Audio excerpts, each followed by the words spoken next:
Perfecto, saludo para todos, mucho gusto, yo soy Cristian y bienvenidos a esta presentación. Eh, Como tal, aquí les hablaré un poco de todo lo que viene siendo la recopilación durante lo que fue el curso de la recuperación de los saberes ancestrales, cómo tiene la incidencia en la parte de la arquitectura, lo que viene siendo los patrimonios culturales y todo esto con una previa revisión bibliográfica de pues mucha historia hace mucho tiempo atrás. Entonces, esta presentación ustedes van a tener acceso pues como tal en este orden. Va a haber una breve introducción, unos objetivos de que se buscaba pues con este trabajo, unos antecedentes universales, cómo se ha dado el constructivismo social de la tecnología, cómo ha surgido el patrimonio cultural y la restauración, y por último les daré una breve conclusión y pues su fuente bibliográfica. En unos anexos también tengo un caso incite, entonces lo veremos más adelante. Y bueno, eh, iniciemos. En cuanto a en la introducción, eh, esta presentación hablará como tal de, a modo histórico, de todo lo que fueron los imperios agrarios. Esto se registra en una línea de tiempo de aproximadamente 2000 años antes de Cristo. Desde este momento se empiezan a registrar condiciones de desarrollo tecnológico, de constructivismo social y todo ese tipo de cosas que han desarrollado tecnología bastante importante para lo que es ahora la sociedad. Entonces, y pues cómo tiene relación ahora a lo del patrimonio cultural y la restauración, y incorporando también casos de o la acción que pueda tener la ingeniería en procesos sostenibles de las maderas durante todo este proceso. Entonces, dentro de los objetivos, pues a nivel general o específico, tengo estos dos objetivos, que es realizar pues como tal la indagatoria que fue pertinente para ejercer todo este tipo de reconocimiento y indagar sobre todo los que vienen siendo los saberes ancestrales, y mediante temas específicos como lo que fueron los imperios agrarios, lo que les venía diciendo, el constructivismo social desde su origen y el desarrollo a través del tiempo enfocado en la tecnología y surgir de muchas cosas que fueron pasando a través de el tiempo desde este origen. Asimismo, como la integración de todo esto, cómo lo podemos contextualizar y se puede relacionar y buscarle mucha explicación a lo que viene siendo los temas del patrimonio cultural y la restauración de estos mismos lugares. Entonces, en el segundo objetivo, utilizando diferentes herramientas, como dicha, pues valga la redundancia, la presentación, esta que estoy haciendo en estos momentos, donde estoy contextualizando todo lo que está documentado en en el archivo que quedará adjunto a este video para, para su justificación. Este tendrá unas definiciones, unos cuadros comparativos y unas relaciones con el programa de Ingeniería en Procesos Sostenibles de las Maderas, como se los venía mencionando, con el fin de expresar toda la claridad y las temáticas en que hay dominio del tema. Entonces, sin más preámbulos, yo creo que podemos comenzar. Eh, en cuanto a los ancestrales universales, y según el documento de Ángel Maya 2015, de la página 28 aproximadamente hasta la página 37, se mencionan tres hallazgos importantes de ciertos escritores o ciertos investigadores que han traído esto a la luz. Entonces, el primer caso de este ha sido los mumis de las islas de Salomón, estudiado por Douglas Oliver, en el cual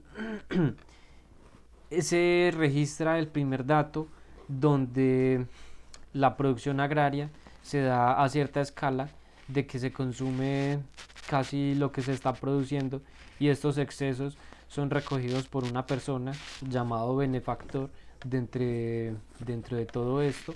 Este benefactor se encarga de repartir estos excesos, ya sea en reuniones religiosas o en encuentros con dentro de la nobleza. La diferencia que hay con los otros dos siguientes es que en este pues se ha elegido dentro del territorio. La diferencia con el segundo es que a partir de este momento en los Trovindades de los estudios por Malinowski se dice que esta persona, como lo venimos llamando y se ha llamado en el documento citado anterior a esto, de Ángel Maya de 2015, donde se dice que el benefactor ya en este momento, para este segundo caso, viene siendo de un sucesor. Entonces, este proceso ya se da de forma hereditaria. Y en el tercer caso, que es los bayunoros de Uganda, estudiados por John Beattie, en este caso, también se recibe cierta responsabilidad de esto por un benefactor hereditario. Pero adicional a los dos casos anteriores, ya la tierra o todo el territorio pertenece a este mismo benefactor, que puede ser una sola persona o como tal un imperio, ya que pues así se ha llamado el documento, los imperios agrarios.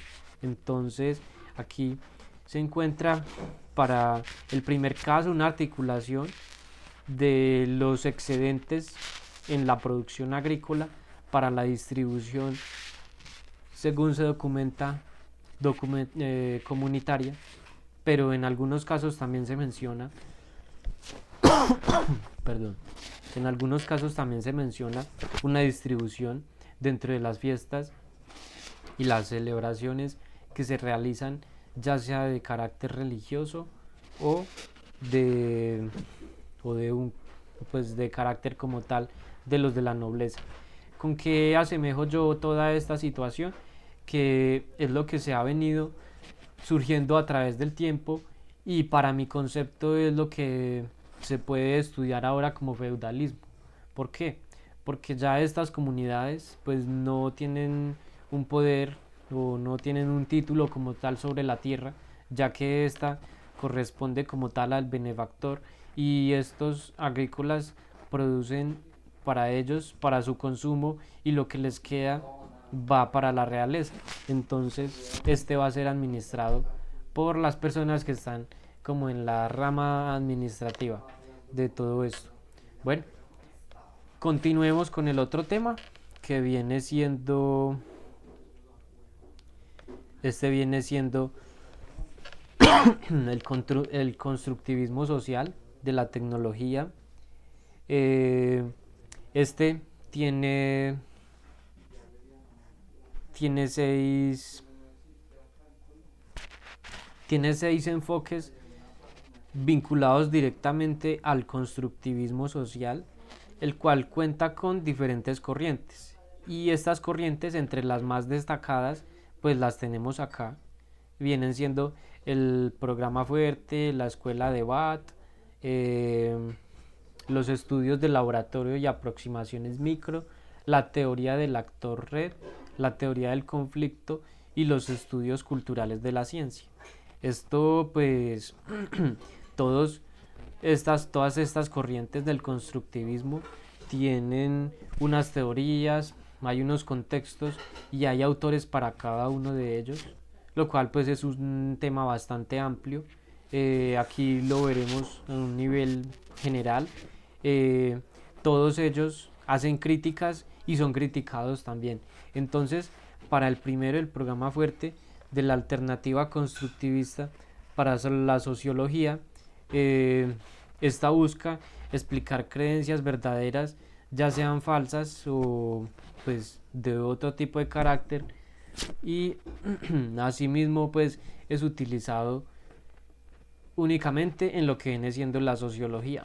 Para el tema de la escuela de Bath, se estudia cómo se cierran controversias científicas y de esta manera se puede entender la construcción del conocimiento, que esto no viene siendo más que también lo que aplica el señor Orlando Falsborda en muchos de sus documentos y de sus escritos, una herramienta que es sumamente poderosa para todos los trabajos con las comunidades y para todo el toda la construcción como tal del conocimiento, que realmente el conocimiento no es algo que está, sino que es algo que se construye, lo que viene siendo la investigación y acción participativa.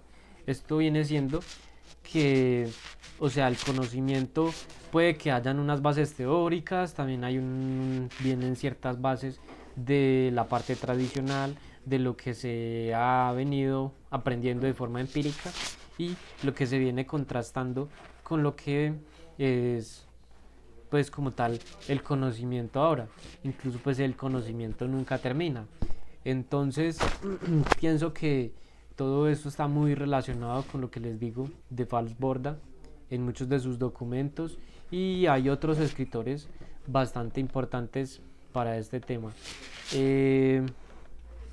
Continuando acerca de los laboratorios micro, pues analiza cómo se produce un conocimiento en el laboratorio mediante interacciones cotidianas.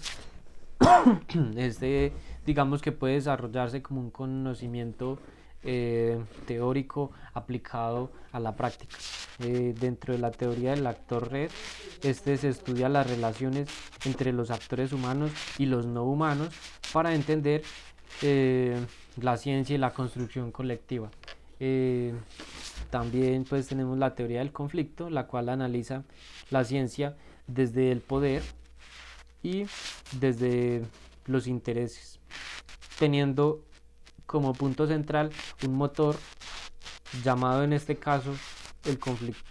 Entonces, para todo lo que viene siendo la producción científica, dentro de los estudios culturales de la ciencia, pues es una crítica cultural, siempre ha sido una crítica cultural. Digamos que viene siendo un mundo mucho más aislado, en donde se analiza cómo la ciencia produce valores dominantes tanto de género, clase, raza u otro tipo de cosas. Entrando a lo que viene siendo el tema grueso, lo que realmente nos interesa de esta presentación, digamos que lo otro no deja de ser importante, pero esto sigue siendo pues ya el tema más grueso o lo que tenemos ahora, que para nosotros saber qué vamos a hacer ahora debemos tener un conocimiento previo de cómo se vino dando ese desarrollo, y pues lo vamos a ver más adelante el porqué, la justificación de lo que les estoy diciendo. Para el tema del patrimonio cultural y la restauración, hay que tener en cuenta que toda esta información que les di es muy importante, hay que tenerla en cuenta para llegar a hacer cualquier intervención en este tipo de lugares. Y para saber primero acerca de la parte de restauración, primero tenemos que saber qué es el patrimonio. Y entonces, ¿qué es el patrimonio?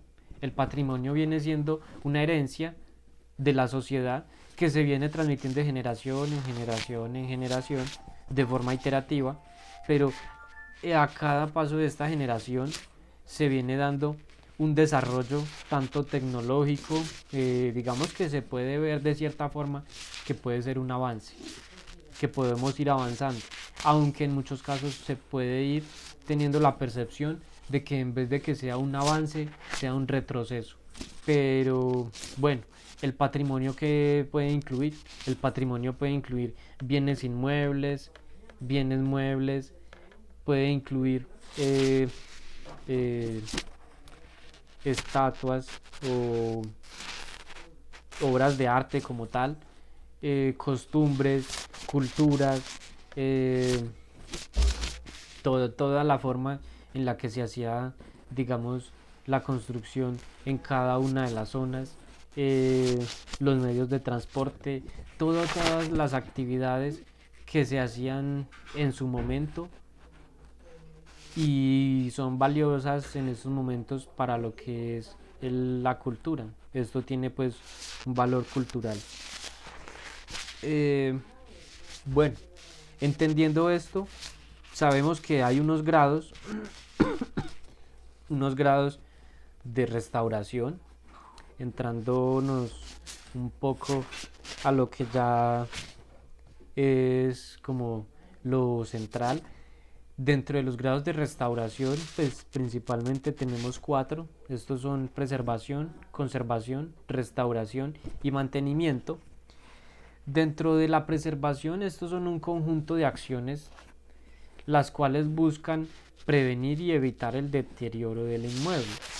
Como tal, como lo dice su nombre, es preservarlo. Entonces se buscan estrategias que permitan que este bien inmueble se, se sostenga por muchos años más durante la historia, eh, manteniéndolo en unas condiciones óptimas y pues, reconociendo que hay una necesidad de intervenirlo en algún momento. Eh, Sabemos que todos los materiales pues tienen una vida útil y se buscan estrategias para poder hacer esto de la manera más correcta. Para el segundo caso, el segundo grado de la restauración viene siendo la conservación, es en el cual se aplican las técnicas que suspenden o ponen en pausa el deterioro que existe dentro de cierto inmueble. Pues estamos ya enfocados en esta parte de los inmuebles, que es la relación más estrecha que puede haber con el programa de ingeniería en procesos sostenibles de las maderas, y más adelante lo vamos a ver por qué. Entonces se previenen todos los daños que puedan haber y se asegura una permanencia como tal de la estructura a nivel cultural. En el tercer grado tenemos la restauración. La restauración es un procedimiento que busca distribuir en una unidad formal eh,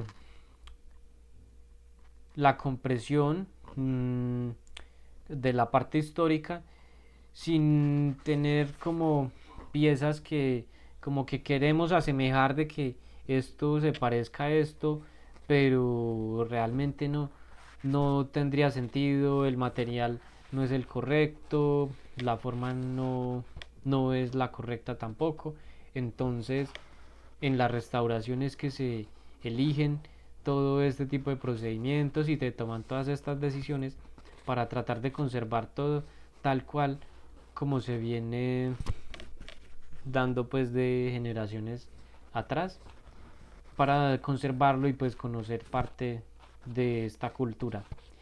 Y para el último grado de la restauración, que es el mantenimiento, que son las acciones que se deben hacer de una manera periódica, las cuales buscan conservar de una muy buena forma todo, todos estos bienes.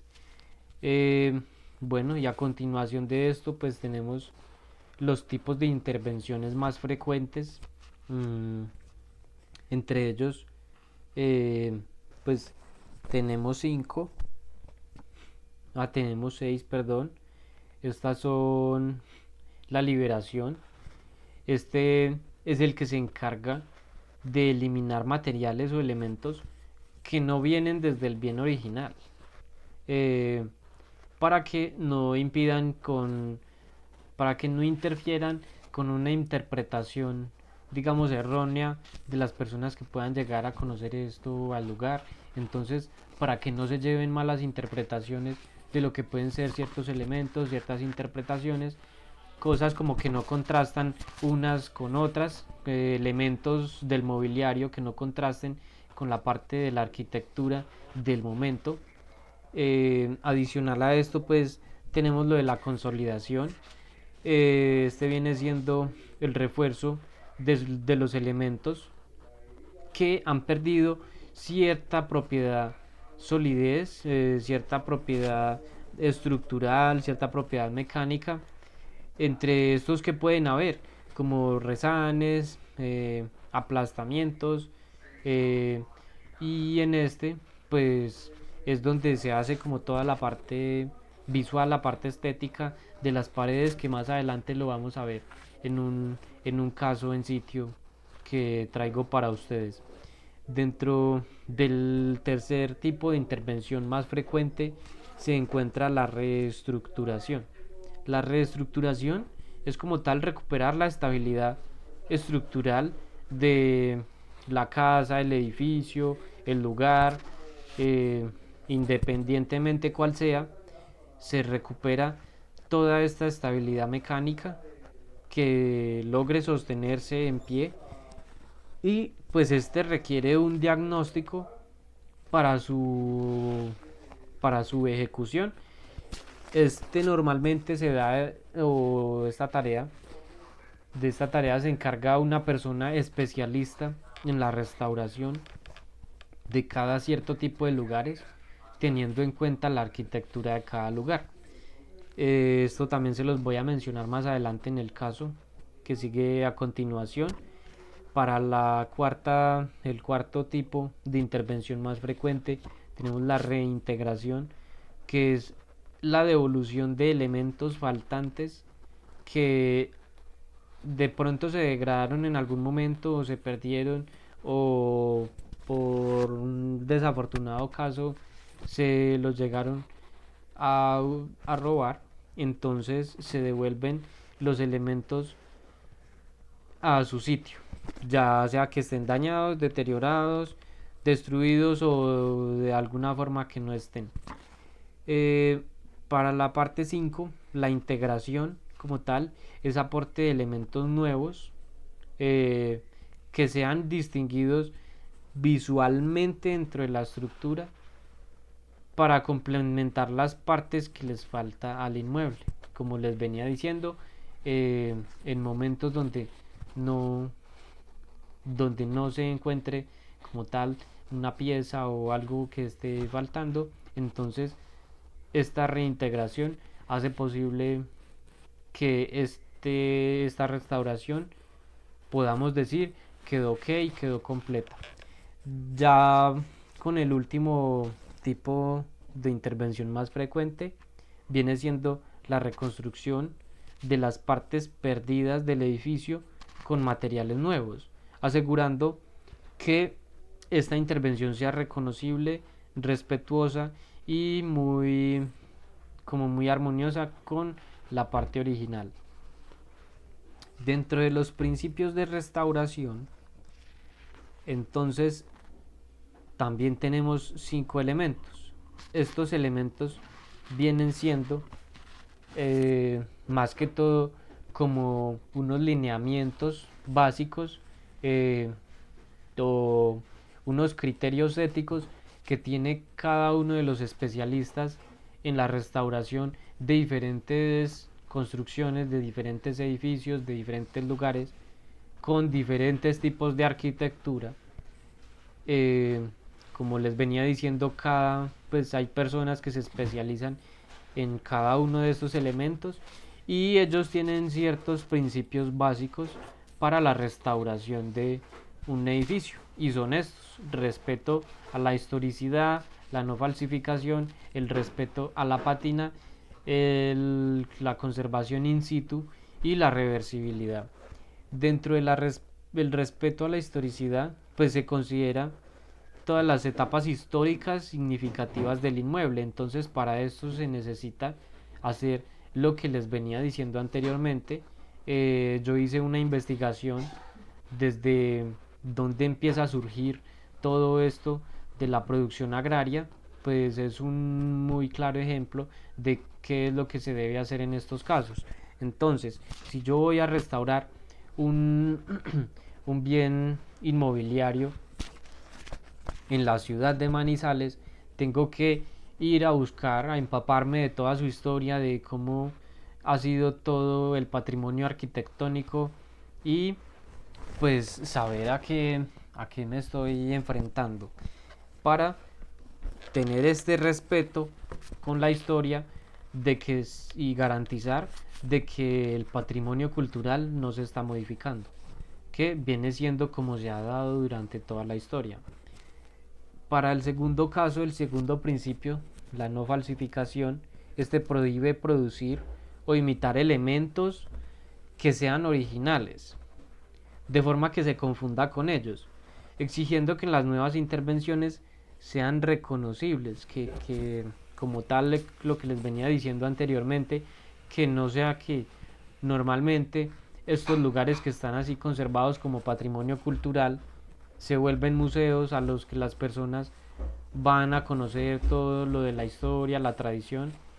Todos estos elementos pueden generar, si en el caso de que se encuentren elementos falsos, esto puede generar de cierta forma desinformación y se puede ir degradando como tal lo que viene siendo todo el suceso de de la tradición arquitectónica hasta ese momento. Entonces, por eso es importante no falsificar ninguna de las piezas que se tengan en este sitio. Eh, para, para el tercer principio, que es el respeto a la patina, esta pues conserva el envejecimiento natural. Habla como tal de, como les venía diciendo, la degradación de los materiales. Sabrán ustedes que hay que estar dando un mantenimiento, pero a veces y no siempre este mantenimiento va a conservar en las mismas condiciones los materiales. Entonces este respeta su envejecimiento histórico y natural de todos estos materiales, y los vamos a ver un poco más adelante en el caso que les traigo. En el cuarto principio es la conservación in situ.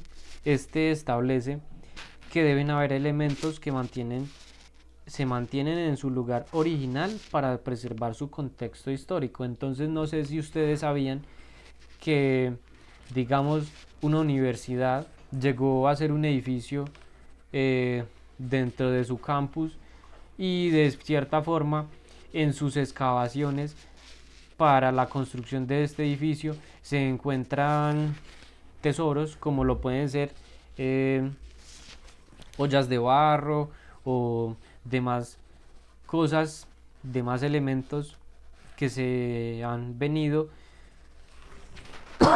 guardando ahí desde la historia y no habían sido encontrados. Entonces, en este sitio se debe respetar y conservar el estado de las piezas que fueron, que tuvieron, o sea, que fueron halladas en este lugar. Entonces, debe destinarse un lugar para conservar todos estos elementos. No sé, que no se pueden mover, que los vamos a poner allí. No. Por ética profesional de estas personas que hacen este tipo de trabajos y todo pues el trasfondo histórico que tiene esto, deben conservarse en ese mismo lugar. Y en cuanto a la reversibilidad, en este se impone el uso de técnicas y materiales que puedan ser eliminados o revertidos si se demuestra que fueron inadecuados o dañinos. Muchas veces personas que dicen ser especialistas del tema dicen, yo voy a restaurar esto, entonces yo lo restauro, y normalmente estos proyectos vienen de contratos públicos, de contratos con el gobierno, en los cuales dicen, no, yo sé hacer esto. Entonces hacen, hacen cosas o simulan materiales o simulan elementos que realmente no tienen que ver con lo que es la arquitectura del lugar. Entonces esa reversibilidad permite la imposición de las técnicas para que puedan ser eliminados ciertos elementos y en algunos casos llevar a ser restituidos por los elementos que realmente son, si es el caso. Eh, en cuanto a las consideraciones para la elección de los materiales en este tipo de cosas, es bastante importante. ¿Por qué?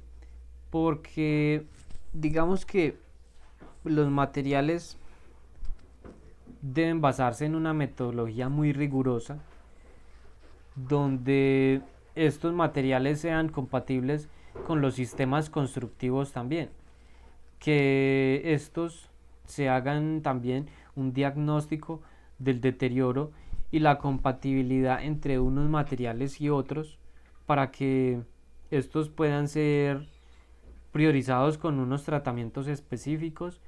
Digamos que en el caso de la madera, más adelante lo vamos a ver con el caso que les traigo, de una vez les anticipo, es la restauración del Centro Cultural Juan 23 de Manizales.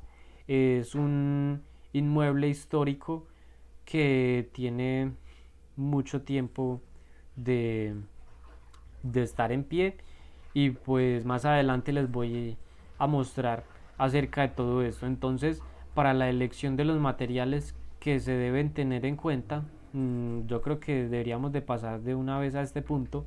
Entonces, lo que les venía hablando, una persona especialista primero que todo en este tipo de restauraciones.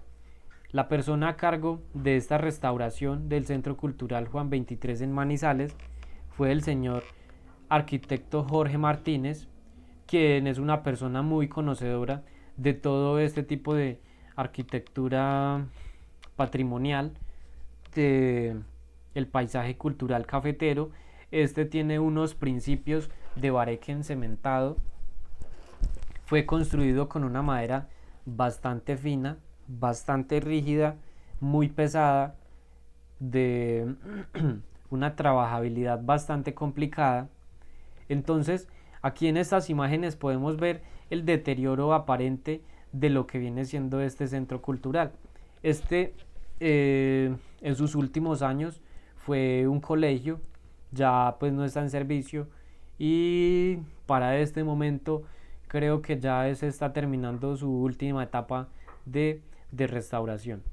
Podemos ver que aquí está todo por hacer desde el programa de Ingeniería en Procesos Sostenibles de las Maderas, porque si nos fijamos, todos los entramados que son utilizados para las paredes, que tiene principios como tal de bareque encementado, su estructura es netamente madera. En cuanto al cielo raso, podemos ver aquí que son tablillas, ya están deterioradas. Algunas tablillas se cambiaron. Normalmente en este tipo de restauraciones se respetan las especies con las que fue construido para que no pierda su valor cultural, su valor histórico, y se diseñan ciertos elementos que no vayan a comprometer la estabilidad física ni mecánica ni estructural del edificio. Entonces aquí encontramos unas platinas que, pues, si bien vienen siendo en acero inoxidable, que son materiales los cuales de los cuales no se tenía ni idea en el momento de la construcción original del sitio, pues aquí se busca la alternativa de poder rigidizar y poder hacer que se preserve durante más tiempo este bien cultural. Entonces, el señor Jorge Martínez tuvo que buscar estrategias siempre para hacer el anclaje de todos los elementos estructurales. Como estos elementos quedan escondidos, pues quedan internos, estas conexiones no se verían, pero como tal el, la idea central pues se cumplió con el objetivo de conservar la mayor parte del material que se tenía. En este caso fue madera chanul, de la cual pues se tiene, como sabrán ustedes, en estos momentos esta especie de madera, por estar vedada dentro de las especies que ya se encuentran amenazadas, se sacan permisos especiales para poder utilizar esta madera y reconstruir este tipo de bienes culturales. Como les venía diciendo, este tiene una tradición bastante extensa durante la historia, y pues ahí es donde yo a veces me cuestiono hasta qué punto se puede ceder un compromiso ambiental y un compromiso ecológico como se ha venido dando hasta ahora por lo del cambio climático para conservar un bien patrimonial. Entonces, esto es de cuestionarse.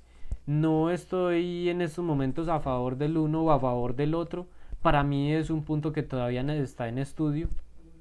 Pero entonces, sí es la inquietud que les dejo. ¿Hasta qué punto se puede ceder de la parte ecológica y de la parte patrimonial para sostener estos bienes, sabiendo que ya tenemos una afectación en el medio ambiente?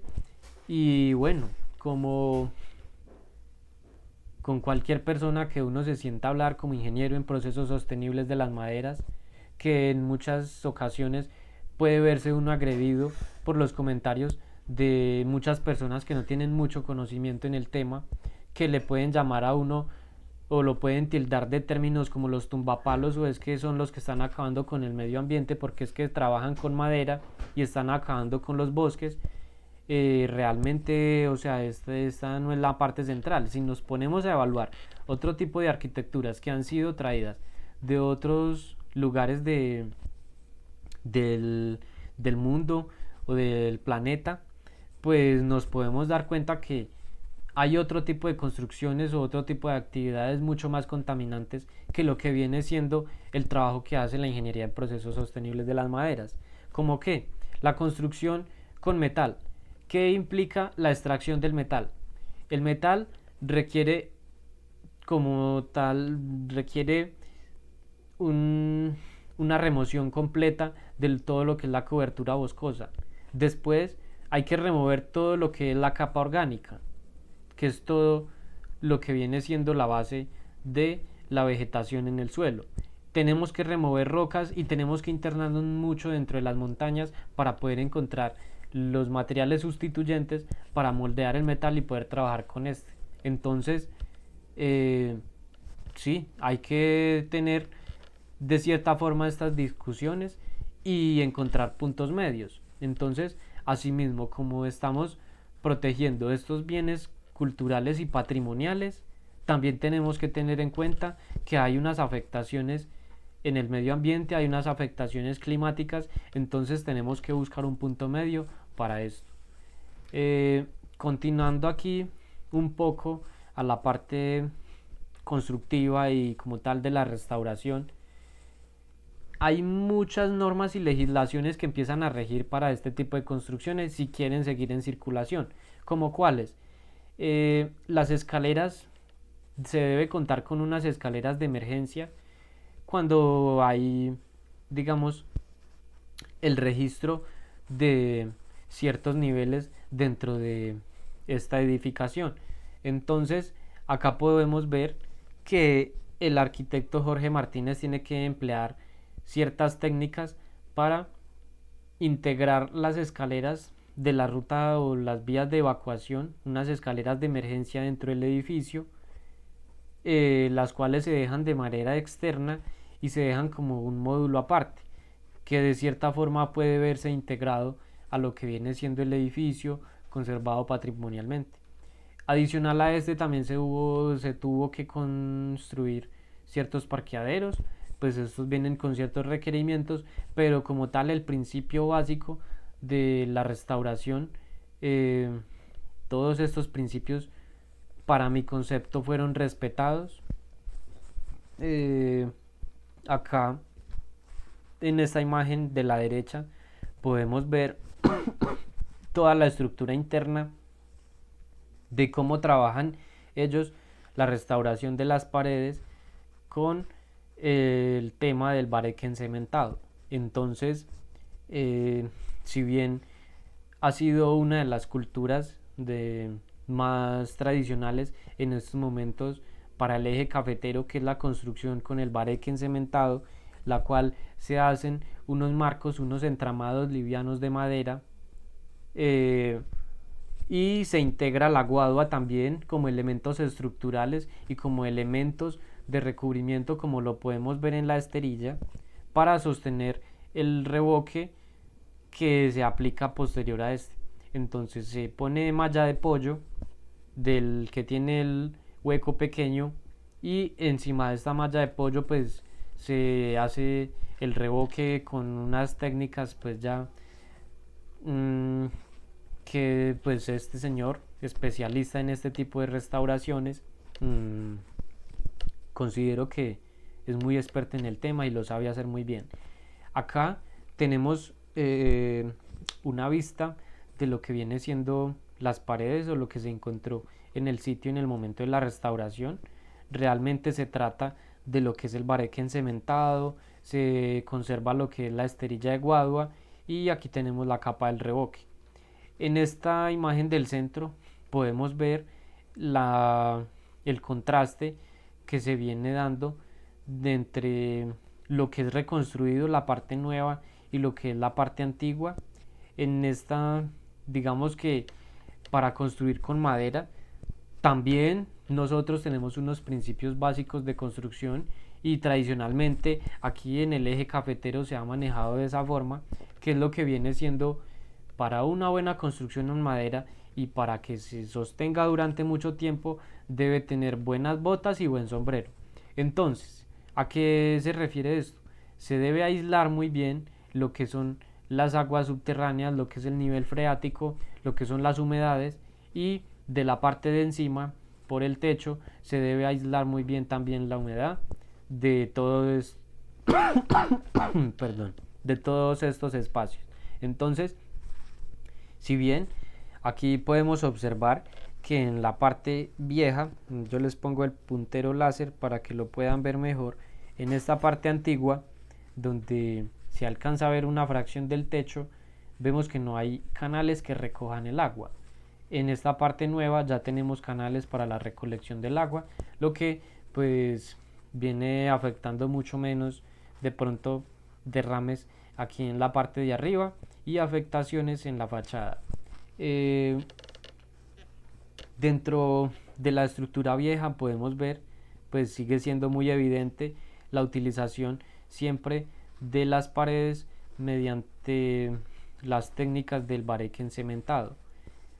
Para los refuerzos estructurales, la rehabilitación estructural como tal, fue necesario hacer ciertas zapatas bastante robustas para poder sostener este edificio, ya que la topografía en la que se encuentra este es algo inclinada.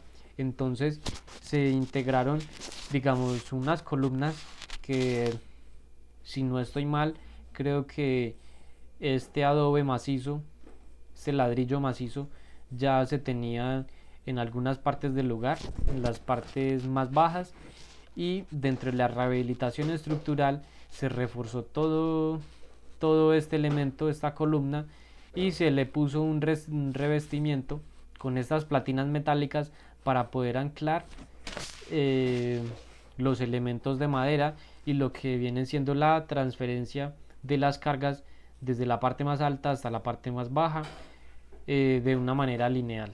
Entonces, toda esta rehabilitación estructural implicó ciertas excavaciones y la construcción de columnas y elementos estructurales más robustos para conservar este lugar. Y dentro de otras cosas pues que también hicimos en Manizales, en una ocasión que fue una salida académica con el doctor Carlos Rincón, quien es en este momento el director del programa de Ingeniería en Procesos Sostenibles de las Maderas, nos lleva a conocer pues como tal lo que les cuento, lo de la restauración del Centro Cultural Juan 23 de Manizales, y este elemento me pareció bastante interesante, la unión de elementos en madera mediante técnicas ancestrales, que viene siendo pues mucho de la materia como tal de este curso, que es la recuperación de todos estos saberes. Entonces, esta es la seccional o la facultad de arquitectura de la Universidad de Caldas, la cual también fue restaurada. También podemos ver que acá en el techo, pues las tejas son visibles desde la planta baja, según las personas que nos dieron el recorrido. Y como les venía diciendo, de lo del aquí este elemento que les voy a el respeto a la pátina es el conservar elementos con cierto tipo de envejecimiento, como lo pueden ver aquí en estas tejas. A ver, yo les muestro con el puntero. Acá se ven las tejas con, digamos que de cierta forma se ve que tienen un deterioro, un tipo de envejecimiento por su uso, y pues en algún momento se tuvo que reemplazar algunas de estas tejas por elementos nuevos, procurando siempre que fueran del mismo material de barro. Y dentro de esto, eh, para lo de las hechas, fueron utilizados pues también saberes ancestrales, este tipo de unión llamado coloquialmente como la cola de rayo. Son o fueron, porque bueno, aún pueden seguir siendo eh, elementos de unión para estos para estas vigas o estas vigas que conforman como tal una cercha la cual soporta el techo.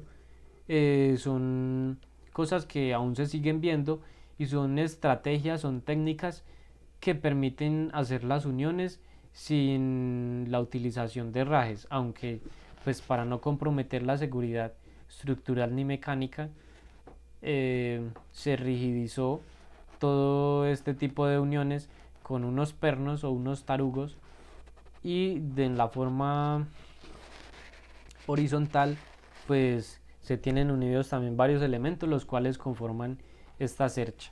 Y bueno, yo creo que a grosso modo esto ha sido todo en cuanto a la parte de las conclusiones. Pues debemos entender que debe haber una revisión conjunta de los procesos históricos para todo este tipo de cosas, para todo este tipo de restauraciones. Entonces se debe hacer una indagatoria de cómo ha sido la arquitectura del sitio desde la historia. Eh, por ejemplo, aquí en el paisaje cultural cafetero, una casa típica cafetera tiene un techo muy grande, con aleros bastante amplios, con corredores bastante amplios también, con jardines bastante coloridos y cafetales en sus alrededores. Entonces, ya uno va a los lugares y alcanza a identificar de pronto ciertos tipos de arquitectura, de que son como tal las técnicas y los saberes que se tienen desde los ancestros para conservar toda esta cultura, que deberíamos de apropiarnos de ella también. Pues es lo que somos.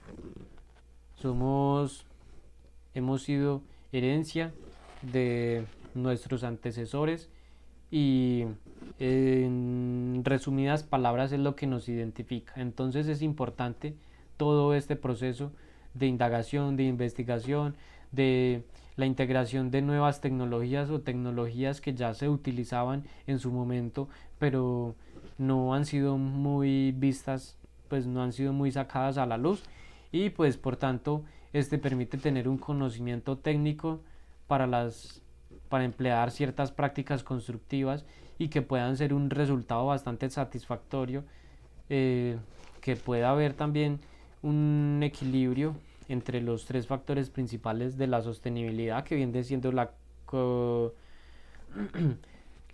comunidad, pues como tal, la cultura, la sociedad, la parte económica y la parte ambiental también, como les venía diciendo yo, de buscar puntos medios para todo este tipo de cosas, ya que pues necesitamos ciertos elementos para complementarlos, pero sin que hayan muchas afectaciones. Entonces, bueno, muchas gracias por su atención. Dentro pues de los últimos de los últimos comentarios que quisiera hacer. eh, Recordemos que el patrimonio cultural no es netamente lo que viene siendo un bien inmueble, una casa, un edificio.